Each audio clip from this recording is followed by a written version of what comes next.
तो स्वागत है आप सभी का exams with MS YouTube channel पर। और आज की इस वीडियो में हम देखेंगे गणित के कुछ महत्वपूर्ण सूत्र। चाहे आप क्लास 8 में हो, 9th में हो, 10th में हो, 11th 12th में हो, इन सूत्रों की ज़रूरत आपको पड़ती रहती है। प्लस अगर आप 11th 12th या 10th में फिजिक्स भी पढ़ते हैं तो इन सूत्रों की ज़रूरत आपको पड़ेगी। ये बहुत ही इंपॉर्टेंट सभी फॉर्मूले हैं। तो चलिए शुरू करते हैं। ये बेसिक फार्मूले हैं, बिल्कुल यार, बिल्कुल बेसिक फार्मूले हैं जो आपको आने ही चाहिए और इसकी ज़रूरत आपको कभी भी पड़ सकती है। तो सबसे पहला सूत्र है हमारा वर्ग का क्षेत्रफल। तो वर्ग का क्षेत्रफल होता है भुजा स्क्वायर। वर्ग होता क्या है कि वर्ग होता है एक ऐसा ज्यामितीय आकार, ऐसी ज्योमेट्रिकल शेप है जिसकी चारों भुजाएं बराबर होती हैं। तो ये हमारा बन गया वर्ग। तो इसका जो क्षेत्रफल होता है ये होता है भुजा स्क्वायर। यानी मान लीजिए एक भुजा की लंबाई अगर इसकी x होगी तो इसका अगर हमें क्षेत्रफल निकालना है तो इसका हम वर्ग कर देंगे, x स्क्वायर इसका क्षेत्रफल हो जाएगा। दूसरा देखते हैं हम वर्ग का परिमाप। तो वर्ग का परिमाप निकालने के लिए 4 का गुणा कर देंगे उसकी एक भुजा की लंबाई में, तो इसका परिमाप हो जाता है 4x। ये हो जाएगा वर्ग का परिमाप 4x। नेक्स्ट देखते हैं हम, जो नेक्स्ट है हमारा सूत्र, ये है हमारा आयत का क्षेत्रफल। तो आयत का क्षेत्रफल निकालने के लिए हमें क्या करना पड़ता है, लंबाई गुणे चौड़ाई। मान लीजिए कि कोई आयताकार आपके पास शेप है तो इसका हमें क्षेत्रफल निकालना है। तो मान लीजिए लंबाई इसकी l है, चौड़ाई इसकी x है, तो l इंटू एक्स अगर हम कर देंगे तो इसका क्षेत्रफल हमें मिल जाएगा। आयत का परिमाप निकालने के लिए क्या करेंगे कि लंबाई और चौड़ाई को जोड़ लें। चौड़ाई x है, लंबाई l है, यानी कि l plus x into 2, l plus x into 2 अगर हम कर देंगे, यहाँ पर साफ साफ लिखा है कि आयत का परिमाप होता है लंबाई प्लस चौड़ाई इंटू 2। तो ये हो जाएगा हमारा आयत का परिमाप। अब देखते हैं हम समलंब चतुर्भुज का क्षेत्रफल। जो समलंब चतुर्भुज का क्षेत्रफल होता है वो होता है हाफ, यानी कि 1/2 समांतर भुजाओं का योग इंटू उनकी लंबवत दूरी। समांतर भुजाओं का योग इंटू उनकी लंबवत दूरी। नेक्स्ट सूत्र है हमारा वृत्त का क्षेत्रफल। मान लीजिए कोई वृत्त है, यहाँ पर वृत्त हमने बना लिया है और उसकी त्रिज्या कितनी है, r। उसकी त्रिज्या r है। तो वृत्त का क्षेत्रफल होता है पाई r स्क्वायर। कितना होगा, पाई r स्क्वायर, यानी कि पाई और रेडियस यानी कि त्रिज्या का स्क्वायर, ये हो जाता है इसका क्षेत्रफल। तो ये होता है वृत्त का क्षेत्रफल, एरिया ऑफ सर्कल। फिर देखते हैं वृत्त की परिधि क्या होती है। वृत्त की परिधि होती है हमारी, अगर r त्रिज्या का कोई वृत्त है तो वृत्त की परिधि हमारी होती है 2πr, जहाँ पर r क्या है, r त्रिज्या है, r त्रिज्या है। तो वृत्त की परिधि होती है 2πr। अब देखते हैं हम गोले का आयतन। तो कोई गोला है, देखिए वृत्त और गोले में अंतर है। वृत्त एक कोई सर्कल कोई भी हो सकता है, लेकिन गोले को जब आप कल्पना करेंगे तो कोई बॉल है तो उसको हम गोला करेंगे, कोई लोहे का गोला है तो उसको हम गोला कहेंगे। तो गोला और वृत्त में अंतर है। अगर हम किसी तार को लें और उसका इस तरह से हम सर्कल बना दें तो वो कहलाएगा हमारा वृत्त, लेकिन जो गेंद होती है वो होती है गोला। तो जो गोले का आयतन होता है, तो गोले का आयतन होता है 4/3 पाई r क्यूब। मान लीजिए कि कोई गोला है, यहाँ पर कोई बॉल हमने ले ली गेंद, और उसकी त्रिज्या क्या है, केंद्र है ये, और उसकी त्रिज्या r है। तो गोले का आयतन होगा 4/3 पाई r क्यूब। 4/3 पाई r क्यूब, ये होगा हमारा गोले का आयतन। फिर गोले का पृष्ठ, यानी कि गोले का जो पृष्ठ का क्षेत्रफल है वो कितना होगा, वो होगा 4πr स्क्वायर। 4πr स्क्वायर गोले का ये होगा आपका पृष्ठ का क्षेत्रफल। अब देखते हैं हम नेक्स्ट फॉर्मूला, जो कि है लंबवृत्तीय बेलन का वक्र पृष्ठ।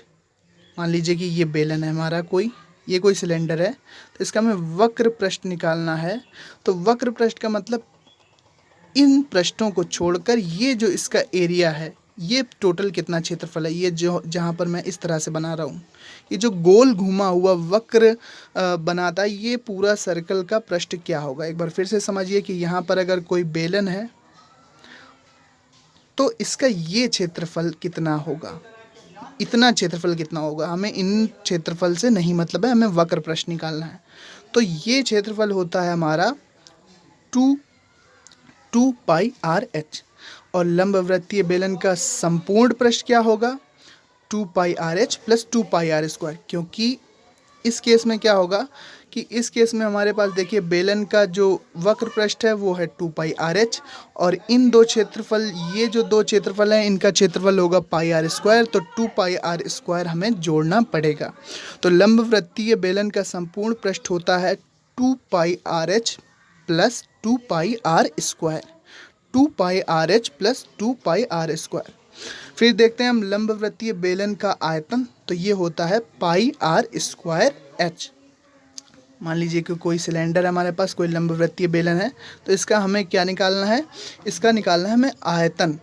तो एच इसकी हाइट हो जाएगी, एच इसकी ऊंचाई हो गई, तो इसका जो आयतन है वो निकलेगा पाई आर स्क्वायर एच। और ये क्या है, रेडियस है इसकी आर, यानी कि त्रिज्या कितनी है बेलन की, तो केंद्र से परिधि तक की दूरी त्रिज्या होगी। तो ये होगा हमारा लंबवृत्तीय बेलन का आयतन पाई आर स्क्वायर एच। अब शंकु पर चलते हैं। तो शंकु यानी कि कोण, शंकु को हम इस तरह से बनाएंगे। तो शंकु, लंबवृत्तीय शंकु का वक्र पृष्ठ यानी कि इतना पृष्ठ, हम इस पृष्ठ को छोड़ रहे हैं, इसको नहीं कैलकुलेट करना है अभी। तो इतना जो क्षेत्रफल होगा वक्र पृष्ठ वो होगा पाई आर एल। आर क्या है, त्रिज्या है, और एल क्या है, तिर्यक ऊंचाई है। आर त्रिज्या है और एल तिर्यक ऊंचाई है। इसके बाद लंबवृत्तीय बेलन का संपूर्ण पृष्ठ निकालेंगे। देखिए फिर से हम शंकु बनाते हैं। तो ये जो नीचे गोलाकार क्षेत्रफल है, गोलाकार नहीं वृत्ताकार क्षेत्रफल है, इसका क्षेत्रफल होगा पाई आर स्क्वायर, और इसका क्या होगा पाई आर एल। तो लंबवृत्तीय बेलन का संपूर्ण पृष्ठ हो जाएगा pi r l plus pi r square, pi r l plus pi r square. ये हो जाएगा संपूर्ण पृष्ठ लंबवृत्तीय शंकु का। चलिए अब देख लेते हैं लंबवृत्तीय शंकु का आयतन, कि शंकु का हमारा आयतन क्या होता है। तो शंकु का आयतन होता है 1/3 पाई आर स्क्वायर एच। मान लीजिए शंकु की हाइट क्या है, एच है, और इसकी त्रिज्या क्या है, आर है। तो इसका आयतन होगा 1/3 pi r square h, 1/3 pi r square h. अब देखते हैं हम घनाभ का आयतन। तो घनाभ का आयतन होता है लंबाई गुणे चौड़ाई गुणे ऊंचाई।